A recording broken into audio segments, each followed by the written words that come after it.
예수님께서 제자들과 함께 배에 올라서 갈릴리 호수를 건너게 됩니다. 마침 예수님은 잠이 드셨어요. 그때 광풍이 불어서 배에 물이 가득하고 굉장히 위태하게 되었습니다.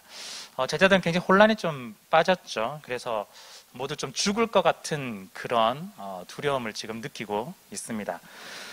예수님은 지금 뭐 하고 있느냐? 이렇게 비바람이 막 몰아치는데도 불구하고 지금 주무시고 계시죠. 네. 제가 전에 좀 킹받네 약간 그런 얘기 했었는데 약간 그런 분위기로 지금 가고 있어요. 이해가 안 되는 거예요. 그래서 제자들 어떻게 했을까요?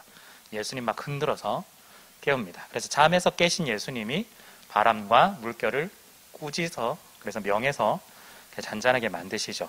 그러면서 이어지는 예수님이 뭐라고 하시냐면 제자들에게 너희 믿음 어디 있느냐? 라고 굉장히 다그치십니다. 그러면서 이제 제자들의 반응이 마지막에 나오죠. 예수님 어떤 분이신데 어떻게 이렇게 자연을 다스릴 수 있지라고 하면서 굉장히 두려워하기도 하고 굉장히 놀라워하는 그런 이야기로 오늘 좀 마무리가 되고 있어요. 자, 여러분들 잠시 제가 묵상 시간을 드렸지만 뭐 짧아서 뭘 할 수 있는 건 아니었겠지만 여러분들 이 본문을 통해서 뭘 좀 느끼셨어요? 네. 우리는 보통 이 본문에서 이런 걸 좀 뭐라고 해야 될까요? 좀 뽑아내곤 합니다. 유추해내곤 합니다. 교훈을 어떤 거냐면 한 세 가지 주제가 있을 수도 있는데 예수님이라는 주제에서는 예수님은 바람과 바다 모든 것들 자연 만물을 다스리시는 하나님의 아들이다. 이렇게 이야기를 할 수 있고요. 또 한 가지 믿음이라는 부분에 있어서는 바람과 바다를 다스리시는 이 예수님을 제대로 믿어야 된다. 그러면서 제자들은 그런데 반대로 제대로 믿지 못했다. 이런 교훈을 얻기도 하죠. 또 한 가지는 우리가 기도라는 측면에서 우리에게 문제가 있을 때 바람과 파도 막 이렇게 막 엉망으로 날릴 때 예수님께 간절히 기도하는 거죠. 흔들어서 깨우듯이 간절히 기도하면 우리가 들어주시기도 하고 또한 예수님께 그렇게 기도를 해야 된다. 아마 이렇게 우리가 보통은 그렇게 좀 적용을 해왔습니다. 틀린 건 아니고요. 맞는데 우리가 좀 고민을 해야 될 게 조금 있는 거죠. 예수님이 모든 것들을 다스리시는 하나님의 아들 맞으시죠. 그리고 그분을 믿어야 되는 것도 우리에게 주어진 겁니다. 그리고 그분에게 기도를 해야 하죠. 다 맞습니다. 그런데 우리가 이걸 보고 나서 어떻게 결론을 보통 맺고 있냐면 믿음 없는 제자가 되지 말고 믿음을 가져라. 그리고 간절하게 기도를 해라. 이렇게 보통 결론을 내립니다. 여러분들이 이걸 말씀을 너무 굉장히 순수하시기 때문에 굉장히 믿음으로 받고 있기 때문에 잘 받으시겠지만 저는 사실은 개인적으로 두 가지 좀 의문이 좀 생겼어요. 어떤 거냐면 첫 번째는 믿음을 가져라고 하는데 그 믿음이 어떤 건지를 제가 잘 모르겠는 거예요. 믿음 가져야 됩니다. 믿음을 성장시키고 성숙시키고 단단하게 만들어야 됩니다 하는데 그게 어떤 건지 잘 모르겠어요. 조금 헷갈리기도 하고요. 또 한 가지는 이 이야기를 들을 때마다 우리 삶하고 무슨 관계가 있지라는 생각이 좀 제가 간혹 좀 들었습니다. 물론 어려운 풍파마다 예수님께 간구하고 기도하고 나아가야 된다는 건 알겠는데 뭔가 확 와닿지 않는 그런 묘한 그런 게 있었어요. 왜 그랬냐면 실제 예수님이 보이는 것도 아니고 그렇다고 우리 주변에 생겨나는 이런 많은 일들 가운데서 예수님이 진짜 잠잠하게 모든 걸 다 잠재워 주는 것도 아니고 한마디로 기도 응답이 되는 것도 있고 한 가지는 더 상황이 안 좋게 되는 부분들도 분명히 있기도 하죠. 그런 거죠. 그런데 우리가 이런 기도를 하기도 하고 나름대로 하는데 경험을 잘 하지 못하는 거 보니 나 믿음이 별론가? 라는 그런 생각도 좀 들기도 하는 거죠. 그러니까 기도를 하기는 하는 것 같은데 이 제자들처럼 간절하게 하지 못하는 거 보니까 난 기도의 사람이 아닌가 봐. 난 기도도 안 되고 아무것도 안 되는 그런 사람인가 봐. 막 이런 생각이 좀 부정적으로 들기도 합니다. 그래서 이런 이야기들, 방금 말씀드린 이야기를 생각해 보면 우리가 진짜 예수님이 하나님의 아들이심을 믿고 예수님이 원천한 만물을 다스리고 어떤 명령하시는 그런 분임을 믿고 간절하게 나아가고 믿음을 가지고 나가야 되는데 그런 여러 가지 일련의 상황들을 보고 현실을 보면 내 믿음은 좀 별로인 것 같은 문제가 있어도 기도를 잘 못하고 그렇다고 기도 응답이 되는 것도 아니고 그렇다고 믿음이 잘 믿어지는 것도 아니고 약간 묘한 이상한 느낌이 좀 있는 거죠. 그래서 이 문제들 상황 가운데서 우리의 신앙 가운데 제가 이렇게 목사가 이렇게 설교하고 이러면 믿음을 좀 잘 가져야 될 것 같은데 믿음이 잘 안 가져지는 거 보니까 난 아닌가 봐. 그래서 믿음 엉망인가 봐. 전 믿음 별로 없어요. 이렇게 우리가 좀 결론을 자꾸 내고 있는지를 모르겠습니다. 자, 여러분, 여러분들이 생각하기에 믿음은 뭔고 어떤 것 같으세요? 믿음은 무엇이다? 나름대로 정의를 내려본다면, 나름대로 정의를 좀 내릴 수 있을 것 같은데, 우리는 이런 식으로 믿음을 보통 생각했어요. 이게 틀린 게 아니고 이것도 굉장히 중요한 부분인데요. 불가능을 가능하게 하는 것, 굉장히 중요한 부분입니다. 불가능을 가능하게 하는 것, 보이지 않는 것, 그런 상황 가운데서도 믿고 순종하고 그 길을 걸어가는 것. 제가 이런 예를 들면 혹시 여러분들도 괜찮으실까 약간 걱정은 들지만, 제가 연차가 있다 보니 옛날 클래식한 영화 중에 인디아나 존스라고 있었어요. 혹시 보신 적이 있으신지? 끄덕끄덕, 이 앞으로 끄덕끄덕 하는, 절레절레 하는, 되게 재밌거든요. 네. 해리슨 포드가 누군지도 모를 수 있겠구나. 네. 하여튼 옛날 영화예요. 옛날 영화인데, 약간 그런 어드벤처, 약간 그런 영화거든요. 그래서 그게 약간 시리즈가 있는데, 그게 약간 성경을 모티브로 하는 시리즈예요. 막 잃어버린 성괴, 어디 있을까 막 찾으러 다니고, 예수님이 마지막 만찬 때 마셨던 그 잔이 분명히 있는데, 그거 찾으러 다니고, 막 이런 약간 좀 재밌는 게 있어요. 그런데, 인디아나 존스 시리즈 중에, 성배를 찾으러 가는 그런 과정이 있는, 하나가 시리즈가 있는데요. 거기에, 해리슨 포드가, 인디아나 존스가 이제 근처까지 거의 다 갔어요. 그런데, 어떤 불 속을 딱 빠져나오는 순간 맞은편도 굴인데 서로 절벽인 거예요. 건너갈 수 없는 상황. 어떻게 해야 되지? 이랬는데, 어떻게 실수로 모래가 좀 흩어졌는데, 보이지 않는 달이었던 거예요. 그래서 모래가 흩어지니까 좀 보이면서, 그래서 나름대로 그 장면에서는 정말 보이지 않는 상황이지만 우리에게 마치 신앙인들에게 교훈을 주듯 믿음으로 걸어나가는 그런 장면이 막 이렇게 나오기도 하거든요. 저 혼자 신난 것 같네요, 느낌이. 자꾸 80년대생 모른 척 하지 마시고 다 아마 보셨을 텐데. 네, 어쨌든 약간 우리에게 이런 게 요구되죠. 보통 보이지 않는 것도 믿음으로 걸어나가는 이런 걸 우리가 믿음이라고 생각하고요.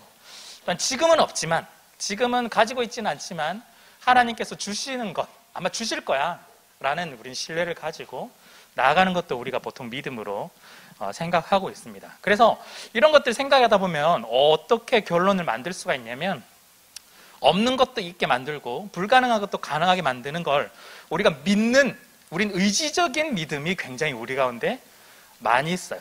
의지적인 믿음. 그래서 우리가 적극적으로 능동적으로 쟁취하는 것 너무 좋아요. 잘못됐다는 뜻이 아니라 너무 좋아요. 믿음을 우리가 쟁취하고 적극적으로 능동적으로 만들어내는 과정이 우리 가운데 굉장히 좀 많이 있죠. 근데 그게 어떻게 연결이 되냐면, 결국 믿음은 열심으로 연결이 되는 거예요. 내가 열심히 해야만 믿음 있는 사람, 열심히 못하면 믿음 없는 사람, 약간 이렇게 느껴지시잖아요. 여러분들도 지금 우리 예배도 나오고 말씀 듣고 기도도 하지만 우리가 그렇게 열심히 하진 않잖아요. 네. 그러다 보니까 갑자기 막 제가 연락해서 만나자 그러면 굉장히 막 마음이 쿵쾅쿵쾅하면서 막 이렇게 좀 불안해지기도 하고, 난 정말 열심히 신앙생활을 잘 못하고 있고 믿음도 별로 없는 것 같은데 왜 자꾸 목사님 만나자고 그러지? 막 이런 두려움에 사로잡히는 그런 모습들이 우리 가운데 있잖아요. 그러니까 굉장히 열심히 해야 믿음이 좋다라고 우리는 보통 생각을 좀 많이 하긴 하고 있습니다. 그래서 우리가 하나님에 대해서 이런 내가 열심을 가지고 나아가는데 별로 반응이 없으면 자연스럽게 반응으로 불평과 불만이 생기기도 하고, 왜 하나님 저는 이렇게 열심히 하고 믿음을 구하고 있는데 하나님 저는 믿음을 주시지도 않나요? 왜 기도 응답해 주시지도 않나요? 이런 결과로 우리가 보통 나아가게 됩니다.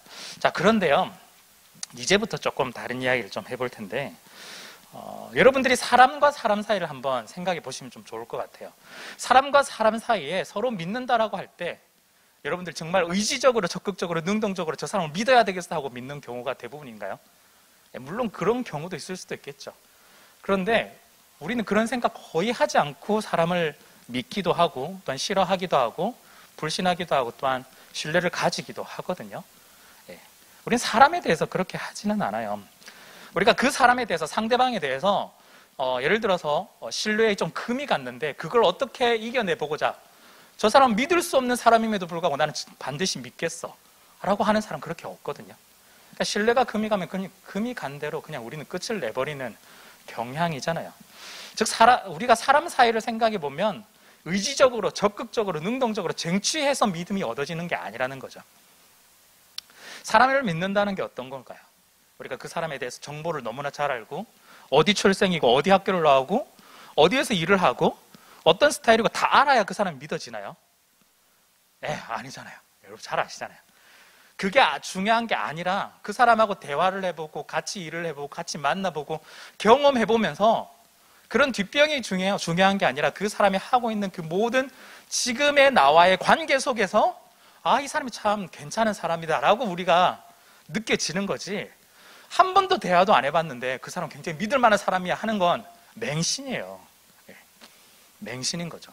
예를 들어서 어떤 TV에 박사님이 나오셨는데, 의학 박사님이 나오셨는데 건강에 이게 좋습니다. 우와, 너무 좋대. 무조건 믿어야 돼. 이게 맹신인 거예요.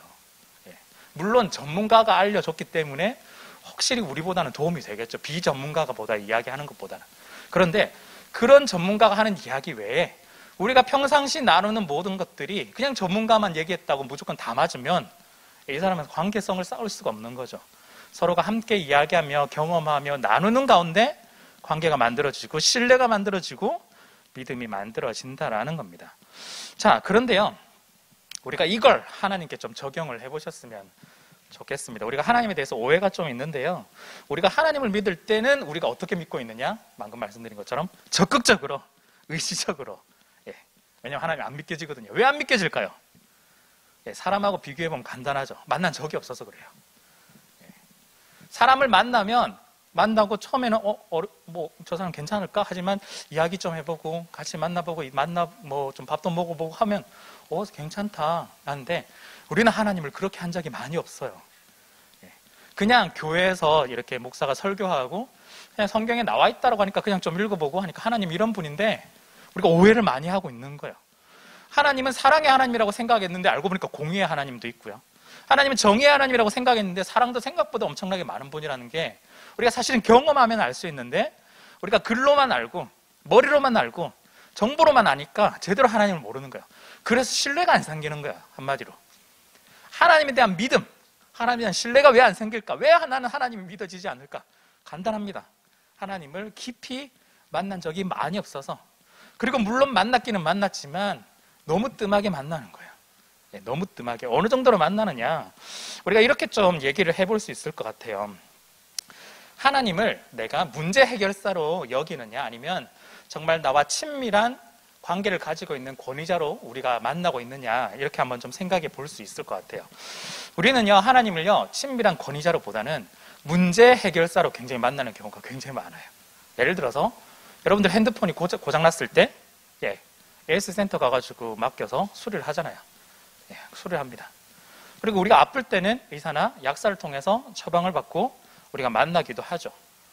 돈이 없으면 은행 가기도 하고, 자동차가 고장나면 정비기사한테, 기사님께 맡기기도 하고, 왜 그렇게 만나요? 그런데 여러분들 이게 특징이 뭘까요?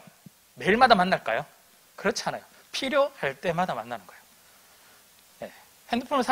휴대폰을 샀는데 내가 약정 기간 동안 한 번도 고장난 일이 없어. 그러면 만날 일이 없는 거예요.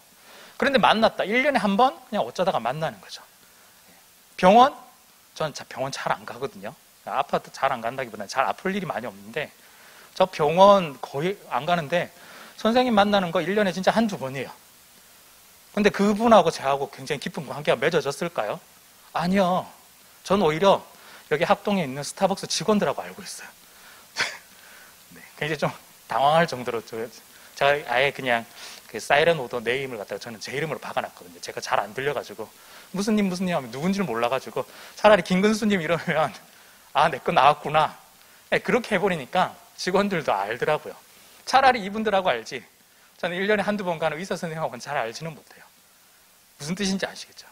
우리가 지금 하나님을 문제 해결사로 보고 있는 거예요. 내가 문제가 있을 때에만 핸드폰을 갖다 맡기듯이, 내 몸을 갖다 맡기듯이, 그 문제 해결할 때만 의사약사 찾듯이, 정비하시는 분 찾듯이 하나님을 만나니까 그 순간에는 너무 좋아요. 왜냐하면 고쳐주니까. 그렇지만 실제 내가 제대로 관계를 맺어본 적은 없기 때문에 그분에 대해서 정말 알고 있다, 그리고 신뢰를 가질 만하다, 믿을 만하다, 거기 쉽게 동의하기가 힘들다라는 거예요. 어쩌면요, 우리가 하나님을 만날 때 정말 죄송합니다만 일회용 하나님을 만나는 것 같아요. 한번 쓰고 버리는 일회용 티슈, 일회용 컵. 우리가 약간 그런 케이스지 않을까. 그래서 우리가 일단 오해를 좀 풀 필요가 있어요. 하나님이 우리가 일회용으로 만나는 그런 단순한 문제 해결자가 아니라 우리와 함께 하면서 우리와 친밀하기를 원하시는 분이고 그런 관계 속에서 매일마다 나아가시는 분이다라는 거예요. 우리가 하나님을 그래서 만난다고 할 때 뭐라고 만났냐면 인격적으로 만난다라고, 그래서 우리가 그런 이야기를 좀 하고 있는 거거든요. 사람 대 사람으로 만나듯이 똑같이 우리가 하나님을 만나는 거예요. 사실은 하나님이 물론 우리의 창조주시고 우리는 피조물이라서 정말 우리가 그분 다르신 분이겠지만 그분은 우리를 너무나 사랑하셔서 이 땅 가운데 오시고 자신을 내어준 것처럼 그분은 우리와 같이 이야기하고 싶어하고 같이 다니고 싶어하고 같이 동행하기를 원하는, 살아가기를 원하는 분이 그분이거든요. 우리가 굳이 높일 필요가 없어요. 같이 손잡고 다니는 그런 느낌으로 함께 친밀함을 가지고 인격적으로 이야기를 나누고 교제를 나누는 그런 부분이 반드시 필요하다라는 거죠. 그래서 성경에 나오는 이 믿음이라고 할 때 이 믿음의 표현들이 뭐냐면 대표적으로 성경에 나온 믿음도 있겠지만 기도도 이 믿음의 다른 표현이기도 해요. 인격적인 표현이에요. 인격적인 표현. 인격적으로 믿음이 드러나고 인격적으로 기도가 나타나는 거예요. 우리가 믿음, 기도 이러면 그냥 단순히 종교 행위, 종교 생활 그런 걸로 우리가 자꾸 이해를 하고 있는데 그게 아니라 우리가 인격적인 만남 속에 드러나는 것이 믿음이고 인격적인 만남에서 이야기를 하는 것이 기도라는 거죠. 그게 굉장히 좀 중요합니다. 자, 그래서 우리가 이 믿음을 조금 재정의할 필요가 있습니다. 오늘 본문을 통해서 좀 재정의를 좀 해볼 건데요. 물론 믿음은 이렇다 해서 이것만이 모든 믿음을 다 소화할 수 있는 건 아니에요.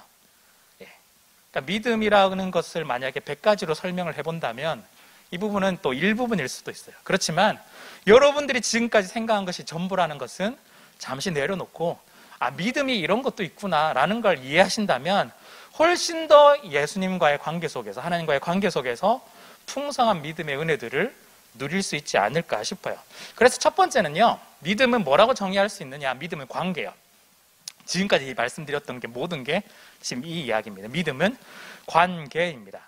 그래서 믿음은 관계라는 건요, 죽은 대상하고 우리가 관계를 맺는 것이 아니라 살아있는 대상과 지금 함께 인격적인 관계를 맺고 있는 거예요. 우리가 비행기를 탈 때 비행기 안전하다, 신뢰하고 믿죠. 그런데 이 대상은 무생물이잖아요. 그냥 기계가 괜찮다라는 것을 우리가 인지하는 거죠. 그런데 우리가 진짜 가지고 있는 믿음, 신뢰는요, 하나님, 인격적인 하나님, 살아계신 하나님과 만나는 살아있는 관계라는 거예요. 우리 이 두 당사자가 만나서 함께 나누는 것이 믿음이다라고 볼 수가 있습니다. 자, 이런 걸 오늘 본문하고 비슷하게 다른 걸로 우리가 또 해석해 볼 수 있을 것 같은데 혹시 괜찮으시면 성경 하나만 찾아보시면 좋을 것 같습니다. 우리가 잠이 올 수도 있으니까. 우리 마태복음 6장 한번 찾아보실까요? 마태복음 6장입니다. 6장 25절부터 30절까지 볼게요. 마태복음 6장 25절부터 30절까지. 마태복음 6장 25절에서 30절. 찾으셨죠? 우리 같이 한번 읽겠습니다. 조금 길지만 같이 한번 읽어보겠습니다. 시작. 그러므로 내가 너희에게 이르노니 목숨을 위하여 무엇을 먹을까 무엇을 마실까 몸을 위하여 무엇을 입을까 염려하지 말라. 목숨이 음식보다 중하지 아니하며 몸이 의복보다 중하지 아니하냐. 공중의 새를 보라. 심지도 않고 거두지 않고 창고에 모아 들이지도 아니하되 너희 하늘 아버지께서 기르시나니 너희는 이것들보다 귀하지 아니하냐. 너희 중에 누가 염려함으로 그 키를 한 자라도 더할 수 있겠느냐. 또 너희가 어찌 의복을 위하여 염려하느냐. 들의 백합화가 어떻게 자라는가 생각하여 보라.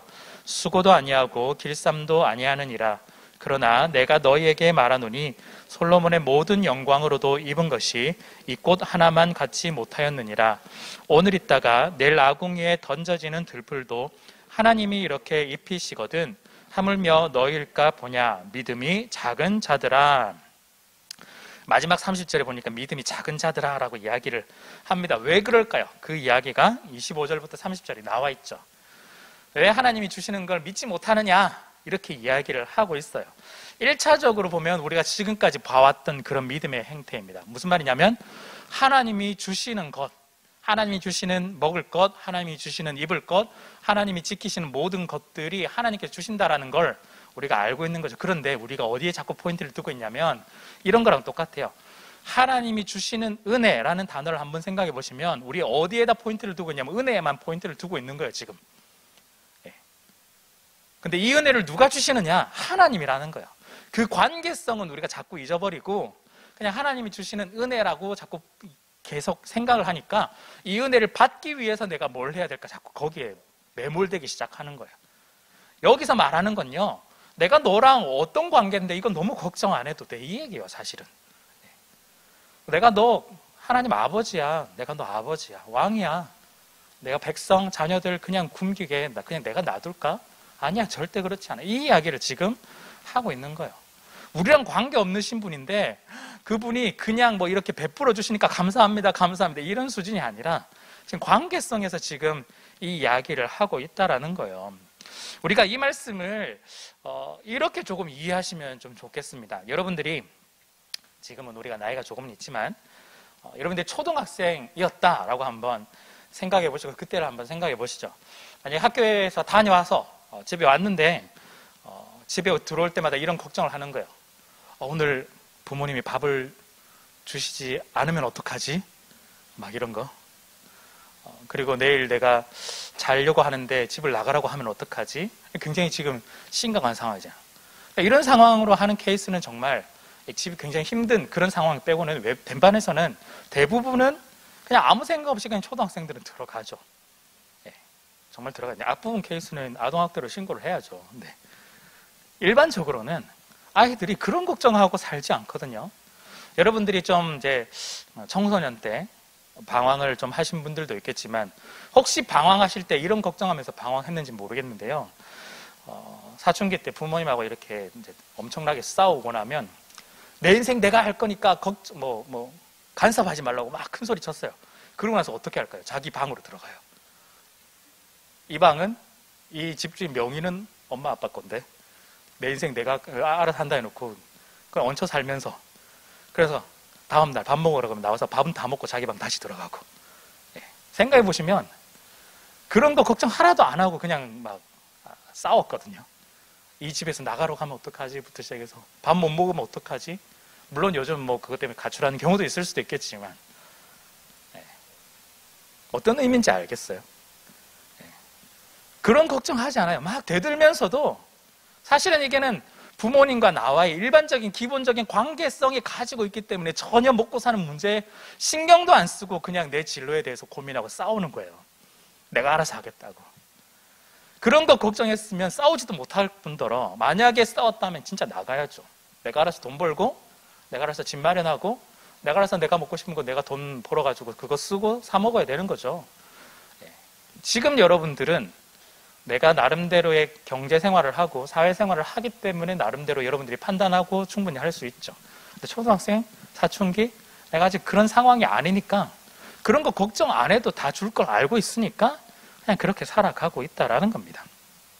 우리는요, 하나님과의 관계성요, 자꾸 약간 이상한 믿음을 가지고 없을 때, 필요할 때만 자꾸 찾는 그런 경향성들이 좀 있습니다. 오늘 제자들이 사실은 좀 그래요. 방금 말씀드렸던 문제 해결자로서 예수님을 지금 찾고 있는 거예요, 사실은. 예수님을 관계성이 아니라 문제 해결사로 찾고 있기 때문에 그 능력, 다스리는 능력이라도 뭔가를 구해보고 싶지 않을까라고 해서 아마 했는지도 모르겠습니다. 그래서 요청하고 지금 깨우고 있는 거예요. 믿음의 관계란 뭘까? 즉 예수님은 문제를 해결하는 존재라고 또 문제 해결에 포인트를 두는 것이 아니라 문제를 해결하든 하지 않든 나에게 예수님이 계시다라는, 그리고 예수님이란 존재 자체에 포인트를 두는 것이 믿음이고요. 그 믿음의 관계입니다. 다시 한번 말씀드리면 나에게 주어진 풍파, 지금 뱃속에서 비바람이 막 몰아치고 있는데 거기에 문제를 해결해 주는 예수님, 그래서 문제가 해결되었으면 좋겠다라고 포인트를 두는 것이 아니라 문제가 해결이 되든 되지 않든 상관없이 나에게는 예수님이 있다, 내가 믿을 만한 존재가 있다라고 우리가 인식하고 나아가는 것이 가장 중요한 믿음의 포인트인 거예요. 그런 경우 있잖아요. 굉장히 힘들 때, 내가 너무 힘들 때 이 상황 자체가 사실은 문제가 해결이 잘 안 돼요. 해결이 잘 안 되지만 내가 이 문제 상황 가운데서 내가 버틸 수 있는 힘은 어디서 나느냐? 내 모든 상황을 이해해주고 마음을 알아주고 그냥 옆에서 조용히 묵묵하게 내 손을 잡아주는 그 한 사람이 있을 때 우리는 이 문제를 해결은 당장 못한다 할지라도 그래도 버텨가면서 이겨낼 수 있는 거거든요. 그 한 사람이 너무나 고맙고 그 한 사람이 내 마음을 알아주고 있어서 마찬가지예요. 지금 우리는요, 신앙에 있어서 모든 인생에 있어서 지금 문제 해결이 사실은 중요한 것이 아니라 그곳 가운데 내 모든 마음을 알아주고 심지어 문제 해결까지 해줄 수 있는 예수님이 나에게 있기 때문에 그분을 신뢰하기 때문에 우리가 나아가는 거지, 우리가 문제 해결 때문에 예수님을 믿는 게 아니에요. 그러면 오해하는 거예요. 믿음은 그냥 나에게 있는 예수님을 믿는 겁니다. 믿음은 그래서 관계라고 이야기하는 거예요. 그래서 믿음은 관계라는 점에서 두 가지를 좀 말씀드리고 싶은데, 하나는 믿음의 표현의 입장에서 믿음은 좀 더 쉽게 말하면 뭐냐면 주무시는 예수님을 기다리는 게 믿음입니다. 주무시는 예수님을 기다리는 것이 믿음인 거예요. 오늘 풍랑 속에서 이 제자들은 예수님을 깨웠거든요. 그래서 우리는 간혹 가다가 오늘 본문에서 문제가 생기면 예수님께 간절히 기도하면 예수님이 응답해 주실 것이다, 간절한 기도를 이야기를 하지만, 그런데 문제가 해결되고 나서 이 제자들은 칭찬받지 않았어요. 오히려 야단 맞았어요. 너희 믿음이 어디 있느냐?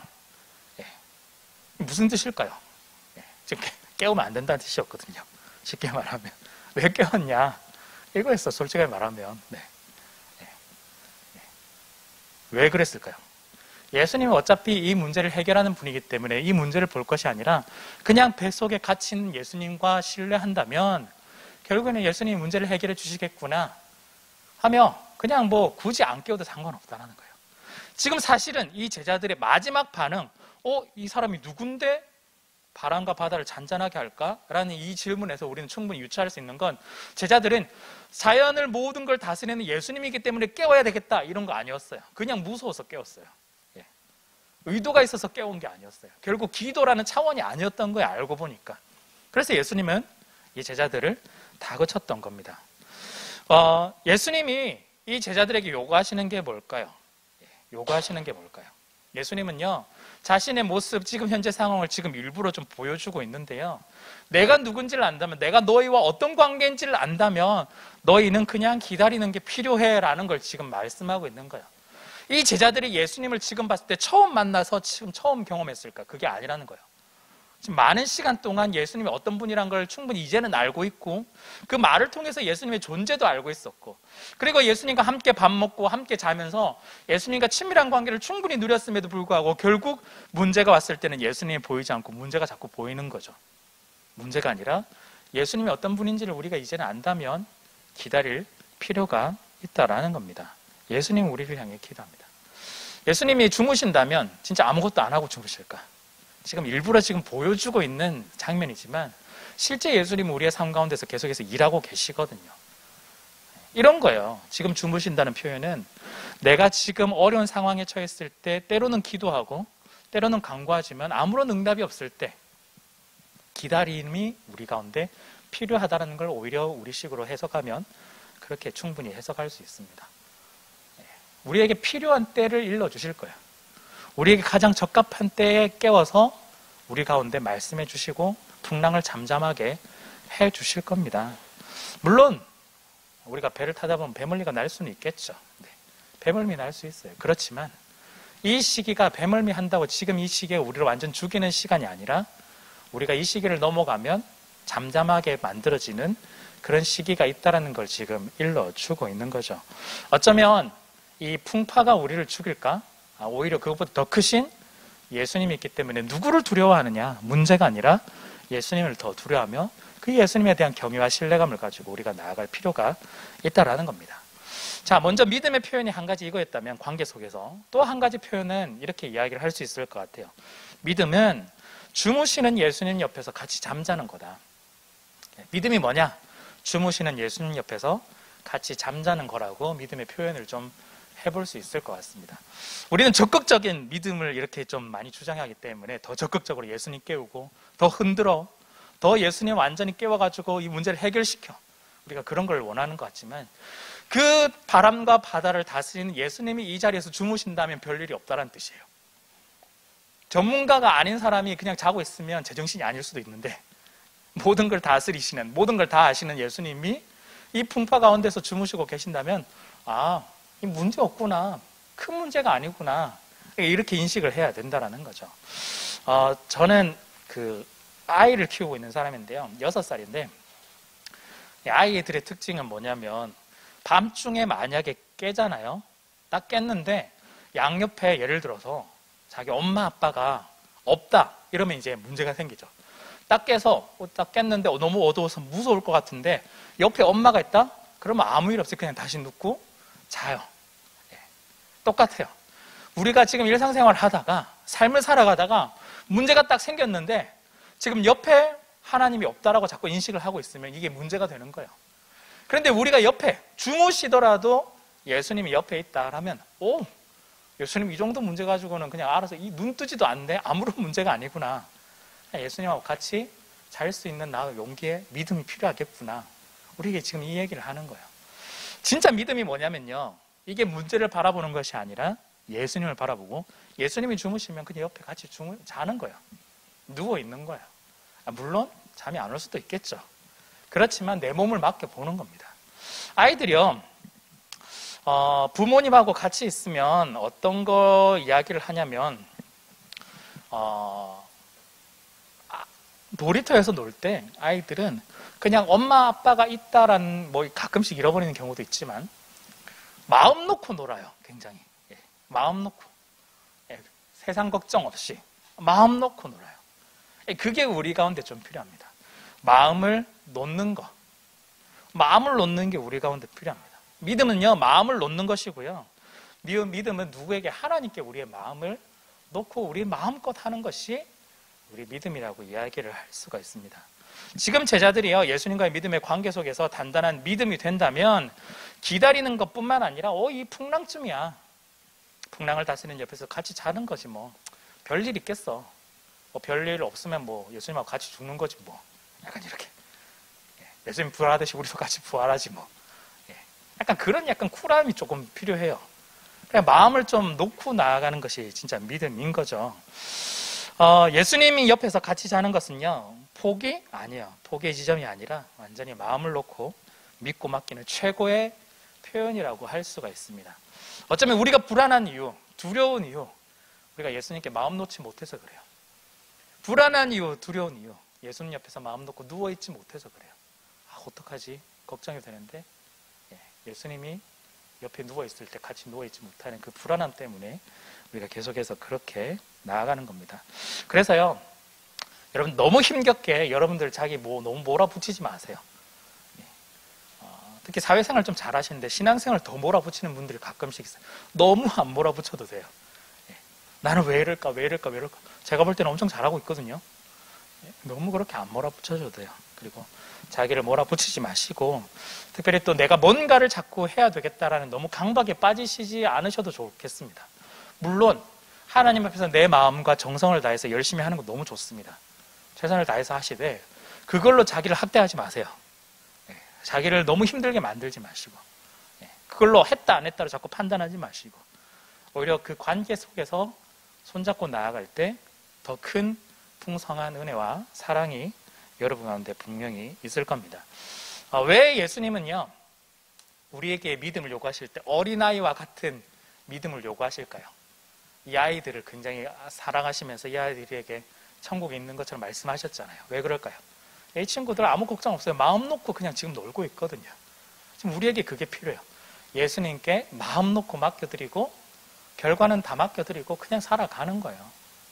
그냥 옆에 누워있기도 하고 기다리기도 하고 하면서, 너무 꼭 이 문제를 풀어야 되겠다는 강박에 빠져서 너무 막 흔들어 깨우려고 하지 마시고, 예수님 잠이 많으신 분이라 깨우면 화낼 수도 있습니다. 그래서 우리의 믿음의 신뢰 표현들을 우리가 좀 했으면 좋겠어요. 예수님이 일부러라도 제자들에게 이런 뉘앙스로 가르치시고 또 가르치시는 거거든요. 예수님 하나님이신데 뭐가 그렇게 막 피곤하시겠어요? 굳이 따진다면. 일부러 가르치시는 겁니다. 자, 말씀을 좀 맺겠습니다. 여러분, 믿음을요, 너무 어렵게 보지 않았으면 좋겠습니다. 오히려 오늘 말씀을 듣고 더 어려워지셨는지는 모르겠지만, 차라리 단순하게 열심히 했었으면 좋겠다 이렇게 생각이 들지 모르겠지만 믿음은 그것만이 전부가 아닙니다. 관계 속에서 그냥 마음 놓고 하나님께 맡겨드리며 기다리기도 하고 또한 옆에 있는 것이 또한 우리의 믿음이기도 합니다. 그래서 여러분 신앙생활, 종교행위 너무 열심히 했다고 해서 믿음 좋은 사람 아니에요. 그걸 꼭 기억하셨으면 좋겠고 믿음은 관계 속에 있는 것, 관계 속에서 기다리는 것, 관계 속에서 마음을 놓는 것이다. 그걸 기억하시면 좋겠습니다. 그래서 여러분과 예수님과 친밀한 관계가 있었으면 좋겠습니다. 만남이 더 자주 있었으면 좋겠어요. 1년에 한 번 필요할 때 만나는 그런 존재가 아니라 매일마다 함께 손잡고 다니는 그런 여러분들이 되셨으면 좋겠어요. 지금 흔히 말하는 사순절 기간이기 하고 또 내일부터 고난주간이라고 하는데 저는 개인적으로 솔직히 말씀드리면 마음에 안 들어요. 네. 이거 방송 나가는데. 네. 왜냐? 왜 이때만 하죠? 네. 네. 절기를 지킬 거면 처음부터 끝까지 다 지키든지. 이거 말고도 절기 많거든요. 뭐 대림절, 뭐 주연절, 뭐 별의별 거 다 했어요. 그건 하나도 안 지키고 고난만 뭔가 이렇게 하는 듯한, 그렇다고 우리가 또 잘 지키는 것도 아니잖아요. 그러니까 예수님이 이 기간에만 돌아가셨느냐? 꼭 그런 것도 아니거든요. 그러니까 날마다 예수님과 동행하는 그 또한 예수님께서 우리에게 주신 사랑들을 기억하고 기념하는 그런 것들이 우리가 365일 24시간 계속해서 있었으면 좋겠는데 마치 지금만 이벤트처럼 하는 게 저는 마음에 안 듭니다. 네. 그래요. 네. 그렇지만 여러분들이 이제 이 기간 가운데 오늘 또 이런 말씀을 들으셨으니까 이번 한 주간 또한 여러분들이 살아가시는데 그냥 예수님을 필요할 때마다 찾고 또한 예수님이 어떤 지금 고난주간이기 때문에 묵상하고 그런 게 아니라 이번 기간을 시작으로 해서 계속해서 예수님과 함께 만나는 시간들을 늘려나가고 손잡고 나가고 동행해 나가고 그 관계 속에서 믿음을 고백할 수 있는 여러분들이 되셨으면 좋겠습니다. 예수님 만나면 정말 행복하거든요. 네. 행복하거든요. 그 행복을 여러분들이 더 많이 누리시면 좋겠습니다. 그래서 세상의 풍파는 주님께 맡겨드리고 주님과 교제함으로 항상 행복하고 즐겁고 아름다운 교제에서 살아가시는 여러분들이 되셨으면 좋겠습니다.